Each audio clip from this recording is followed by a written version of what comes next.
Morning students, நம்ம இன்னைக்கு discuss பண்ண போற சாப்டர் mensuration. ஸோ இந்த சாப்டர்ல மெயினா நம்ம வந்து எதை பத்தி தெரிஞ்சுக்க போறோம்னா பெரிமீட்டர் அப்படின்னா என்ன அப்படின்றத பத்தி தெரிஞ்சுக்க போறோம். எக்ஸசைஸ் 10.1 அப்படின்னு வந்து எடுத்துக்கிட்டிங்கன்னா அதில் கொடுத்துருக்க அத்தனை ப்ராப்ளம்ஸும் பெரிமீட்டர் பேஸ்டு ப்ராப்ளம்ஸ். ஸோ அதை எப்படி ஒர்க் அவுட் பண்றது அப்படின்றதையும் நம்ம இந்த கிளாஸ்ல வந்து பார்க்க போறோம். பெரிமீட்டர் அப்படின்னா என்ன, அதுக்கான டெஃபினேஷன் என்ன கொடுத்துருக்காங்க, அதாவது the distance covered along the boundary forming a closed figure when you go around the figure once அப்படின்னு வந்து கொடுத்துருக்காங்க. ஸோ இதுக்கான எக்ஸ்பிளனேஷனை எப்படி டயக்ராம் மூலமா அண்டர்ஸ்டாண்ட் பண்றது அப்படின்றத நம்ம இப்போ வந்து பார்க்கலாம். சரிங்களா, இப்போ ஒரு பிளே கிரவுண்ட் வந்து இருக்கு. சரிங்களா, ஸோ இதுதான் பிளே கிரவுண்ட் அப்படின்னு வந்து எடுத்துக்கிறேன். ஸோ இந்த பிளே கிரவுண்ட் பார்க்க வந்து எப்படி வந்து இருக்கு, இது வந்து ஒரு க்ளோஸ்டு ஃபிகர், அதாவது ஸ்டார்டிங் பாயிண்ட்டும் எண்டிங் பாயிண்ட்டும் மீட் பண்ணுது பார்த்தீங்களா. ஸோ அதனால இது வந்து என்னது, ஒரு க்ளோஸ்டு ஃபிகர். ஓப்பன் ஃபிகர்னா எப்படி இருக்கும், இந்த மாதிரி வந்து இருக்கும். சரிங்களா, ஸோ இது வந்து ஓப்பன் ஃபிகர், இது க்ளோஸ்டு ஃபிகர். பெரிமீட்டரை பொறுத்த வரைக்கும் நம்ம கன்சிடர் பண்றது வந்து என்னது, ஒரு க்ளோஸ்டு ஃபிகர். ஸோ இந்த மாதிரி ஒரு க்ளோஸ்ட் ஃபிகர் நான் வந்து கன்சிடர் பண்ணிக்கிறேன். இது வந்து ஒரு கிரவுண்ட் அப்படின்னு வந்து எடுத்துக்கிறேன். இது வந்து ஒரு ரெக்டாங்குலர் கிரவுண்ட். சரிங்களா, இதுதான் க்ளோஸ்டு ஃபிகர் அப்படின்னு நான் வந்து எடுத்துக்கிறேன். இந்த க்ளோஸ்டு ஃபிகர்ல வந்து இந்த லைன்ஸ் வந்து இருக்கு பாத்தீங்களா, அதாவது லைன் செக்மெண்ட். இப்போ ஒரு க்ளோஸ்ட் ஃபிகர் அப்படின்னு நம்ம வந்து எடுத்துக்கிட்டோம்னா, ஸோ இதுல வந்து பவுண்டரி எது, ரீஜன் எது அப்படின்றத நம்ம வந்து டிஃபைன் பண்ண முடியுமா. அதாவது இந்த வெளியில கொடுத்திருக்க லைன்ஸ் தான் வந்து என்னது, பவுண்டரி.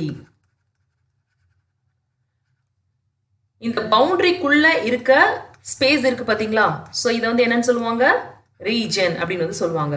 பெரிமீட்டர் பொறுத்த வரைக்கும் நம்ம வந்து என்ன கன்சிடர் பண்ணிக்குவோம்னா, பவுண்டரியை தான் கன்சிடர் பண்ணிக்குவோம். சரிங்களா, ஸோ ரீஜன் உள்ள இருக்க ரீஜனை வந்து இல்லை. சரிங்களா, ஸோ பெரிமீட்டரோட டெஃபினிஷன் இப்போ நம்ம டிஃபைன் பண்ணலாமா, அதாவது distance covert along the boundary, இதுதான் டிஸ்டன்ஸ்.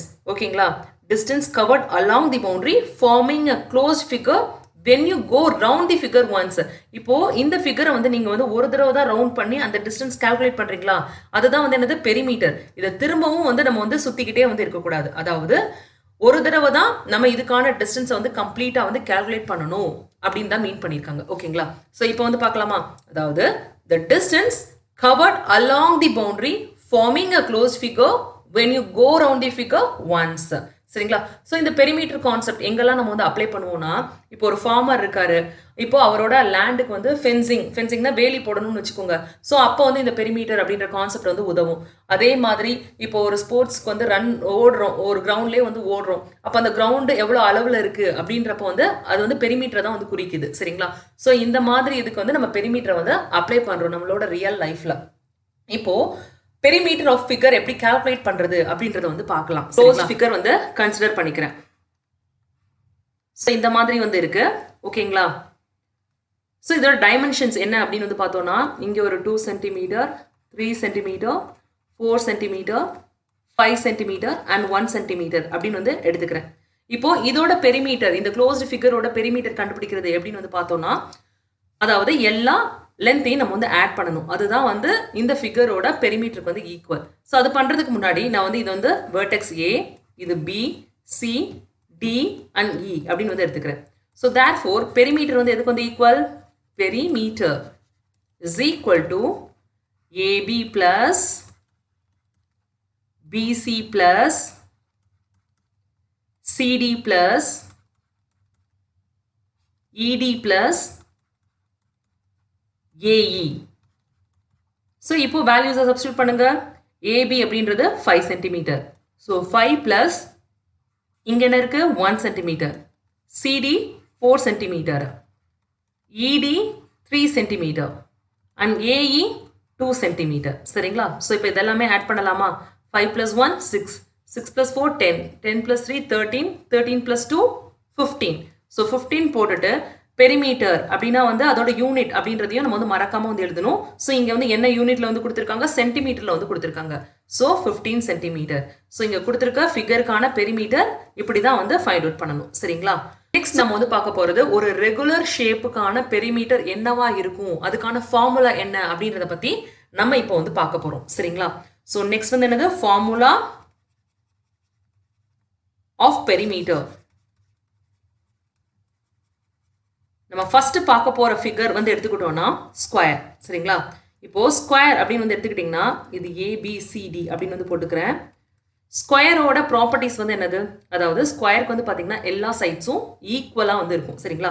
இப்போ ஏபியோட லென்த் ஏன்னு எடுத்துக்கிட்டேன்னா பிசிக்கும் ஏ தான் இருக்கும், சிடிக்கும் ஏ தான் இருக்கும், அதே மாதிரி ஏடிக்கும் ஏ தான் வந்து இருக்கும் சரிங்களா.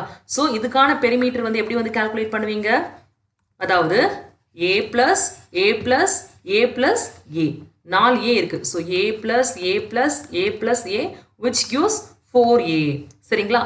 ஸோ இதை வந்து எப்படி வந்து எழுதலாம், 4a 4 into side of the square அப்படின்னு வந்து எழுதலாமா.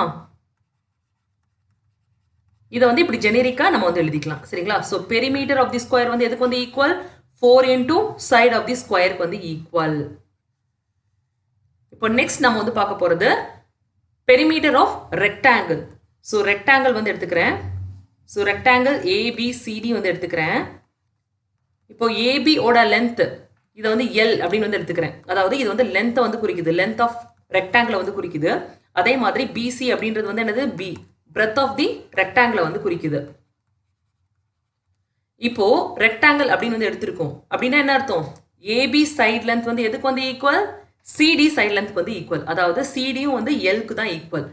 அதே மாதிரி பிசியோட லென்த் வந்து எதுக்கு வந்து ஈக்குவல், ஏடியோட லென்த் வந்து ஈக்குவல். ஸோ ஏடி அப்படின்றது வந்து பிக்கு தான் வந்து ஈக்குவல். ஏன்னா ரெக்டாங்கிளை பொறுத்த வரைக்கும் opposite sides are equal. So இப்போ வந்து பெரிமீட்டர் வந்து கால்குலேட் பண்ணுங்க. பெரிமீட்டர் இஸ் ஈக்குவல் டு, அதாவது AB plus L plus BC, பிசின்றது பி பிளஸ் சிடி, சிடி அப்படின்றது வந்து என்னது திரும்ப லென்த் தான், பிளஸ் ஏடி, ஏடி அப்படின்றது வந்து பிரெத். ஸோ போட்டாச்சு. இங்கே வந்து பார்த்தீங்கன்னா 2 எல் வந்து இருக்கு, 2 ஆட் பண்ணோம்னா 2L கிடைக்கும். அதே மாதிரி 2 பி வந்து இருக்கு, 2 ஆட் பண்ணிங்கன்னா 2B வந்து கிடைக்கும். இதில் வந்து 2 வந்து காமனாக எடுக்கலாமா. ஸோ 2 வந்து காமனாக எடுத்துக்கிட்டிங்கன்னா என்ன இருக்கு, ரிமைனிங் லென்த் இருக்கு, ப்ளஸ் சைன் நடுவில் இருக்கு, அதே மாதிரி இங்கே வந்து பிரெத் வந்து இருக்கு சரிங்களா. ஸோ இதுதான் வந்து பார்த்தீங்கன்னா perimeter of rectangle. Perimeter of rectangle is equal to 2 into length plus breadth. So perimeter of rectangle is equal to 2 into length plus breadth. இப்போ similarly நம்ம triangleக்கான perimeter என்ன அப்படின்றத வந்து find out பண்ணலாம் சரிங்களா. ஸோ இப்போ நான் வந்து ஒரு equilateral triangle எடுத்துக்கிறேன். equilateral triangle அப்படின்னா வந்து என்னது, எல்லா சைட்ஸும் வந்து ஈக்குவல். இப்போ இது வந்து a சென்டிமீட்டர்னா இங்கேயும் a சென்டிமீட்டர் தான் இருக்கும், இங்கேயும் a சென்டிமீட்டர் இருக்கும். ஸோ இந்த மாதிரி இருந்ததுன்னா triangle ABC வந்து என்னன்னு வந்து சொல்லலாம், equilateral triangle. ஸோ இந்த ட்ரையாங்கிள்கான பெரிமீட்டர் என்ன அப்படின்றதான் நம்ம வந்து பார்க்க போகிறோம். இதை தவிர்த்து வேற என்னெல்லாம் ட்ரையாங்கிள்ஸ் இருக்குன்னு வந்து பார்த்தீங்கன்னா ஐசோசெலஸ் ட்ரையாங்கிள், அதாவது 2 சைடு சேமாக வந்து இருக்கும், ஆனால் இன்னொரு சைடு வந்து சேமாக வந்து இருக்காது. இன்னொன்று வந்து என்னது, ஸ்கெலின் ட்ரையாங்கிள். ஸ்கெலின் ட்ரையாங்கிள் எப்படி இருக்கும், எந்த சைடும் வந்து சேமாகவே இருக்காது சரிங்களா. இது 1 சென்டிமீட்டர், இது 1 சென்டிமீட்டர், இது 1 சென்டிமீட்டராக வந்து இருக்கும் சரிங்களா. ஸோ இதுதான் வந்து டைப்ஸ் ஆஃப் ட்ரையாங்கிள்ஸ். நம்ம இங்கே கன்சிடர் பண்ணியிருக்கிறது வந்து ஈக்குவலேட்ரல் ட்ரையாங்கிள். இப்போ இந்த ஈக்குவலேட்ரல் ட்ரையாங்கிளோட பெரிமீட்டர் எப்படி கண்டுபிடிக்கிறதுன்னு பார்த்தீங்கன்னா, பெரிமீட்டர் இஸ் ஈக்குவல் டு எல்லா சைட்லேருந்தையும் ஆட் பண்ணணுமா, அப்படின்னா ஏபி, ஏபி அப்படின்றது வந்து ஏ சென்டிமீட்டர். ஸோ ஏ பிளஸ் அடுத்து வந்து பிசி, பிசி அப்படின்றது வந்து என்னது ஒரு ஏ சென்டிமீட்டர், பிளஸ் அடுத்து ஏசி, ஏசி அப்படின்றது வந்து ஒரு ஏ சென்டிமீட்டர். இங்கே வந்து பார்த்தீங்கன்னா 3மே வந்து ஏஆ தான் இருக்கு. அப்படின்னா இது 3ஐயும் ஆட் பண்ணிங்கன்னா என்ன கிடைக்கும், 3a வந்து கிடைக்கும். இங்கே a அப்படின்றது வந்து என்னது, side of the triangle. So 3 into side of the triangle. So இதுதான் வந்து பாத்தீங்கன்னா perimeter of the triangle. So இங்க நம்ம என்ன பார்த்தோம், பெரிமீட்டர் வந்து கண்டுபிடிக்கணும்னா கொடுத்திருக்க லென்த் இருக்கு பாத்தீங்களா, க்ளோஸ்ட் ஃபிகரோட லென்த், அதை ஆட் பண்ணோம்னா பெரிமீட்டர் வந்து கண்டுபிடிச்சிடலாம். இப்போ பெரிமீட்டர் ஆஃப் ஒரு ரெகுலர் ஷேப்ஸ் அப்படின்னு வந்து எடுத்துக்கிட்டோம்னா, அதாவது ஸ்கொயர் அப்படின்னு வந்து எடுத்துக்கிட்டிங்கன்னா அதுக்கான ஜென்ரல் ஃபார்முலா வந்து என்னது, 4 into side of the square போட்டுட்டு யூனிட்டை வந்து மறக்காம வந்து போட்டுருணும். அதே மாதிரி பெரிமீட்டர் ஆஃப் ரெக்டாங்கிள் கேட்டிருந்தாங்கன்னா 2 into length plus breadth. Perimeter of triangle கேட்டிருந்தாங்கன்னா, அதாவது ஈக்குவலேட்ரல் ட்ரையாங்கிள் கேட்டிருந்தாங்கன்னா 3 into side of the triangle. இதே இது ஈக்குவலேட்ரல் தவிர்த்து இந்த மாதிரியான ட்ரையாங்கிள்ஸ் ஐசோசெலஸ் இல்லை ஸ்கெலின் கொடுத்துருந்தாங்கன்னா ஜஸ்ட் வந்து அந்த சைடோட லென்த்தை மட்டும் ஆட் பண்ணுங்க. அதாவது இங்க 3 இங்கேயும் 3 இருக்குன்னு வச்சுக்கோங்க. 3 + 3 6, 6 + 5 11. இப்போ இதை எடுத்துக்கிட்டோம்னா 1 2 3 இந்த மாதிரி கொடுத்துருந்தாங்கன்னா 1 + 2 3, 3 + 3 6. ஸோ இந்த மாதிரி வந்து கால்குலேட் பண்ணணும். ஓகேங்களா. ஸோ நெக்ஸ்ட் கிளாஸ்ல வந்து இதை அப்ளை பண்ணி ப்ராப்ளம் எப்படி சால்வ் பண்றது அப்படின்றத நம்ம பார்க்கலாம்.